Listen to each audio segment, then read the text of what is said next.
ভাঙা জুতোর স্বপ্ন। শহরের ফুটপাথে প্রতিদিন ভোরে বসে পড়ে রবি।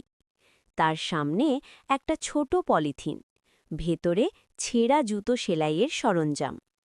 নিজের পায়ে জুতো নেই, কিন্তু অন্যের জুতো সেলাই করেই তার দিন চলে।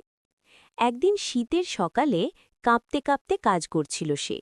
হঠাৎ একটা স্কুল পড়ুয়া ছেলে দাঁড়ালো সামনে। ছেলেটার জুতো ছিঁড়ে গেছে। ছেলেটা বলল, কাকু, আমার বাবা আজ টাকা দিতে পারবে না। রবি হালকা হাসল, বলল, আগে পড়াশুনো কর, টাকা পরে দিস। জুতো সেলাই করতে দিতে দিতে রবির চোখ চলে গেল ছেলেটার ব্যাগে। নতুন বই, খাতা। তার নিজের ছোটবেলায় এসব ছিল না। ছেলেটা চলে যাওয়ার পর রবি পেটটা হু হু করে উঠল। আজও কিছু খাওয়া হয়নি। ঠিক তখনই সেই ছেলেটা ফিরে এলো, হাতে একটা প্যাকেট। বলল, মা বলেছে আপনি আজ আমাদের অতিথি। রবির চোখ ভিজে গেল। সে বুঝল, গরিব হলেও মানুষের মন বড় হতে পারে।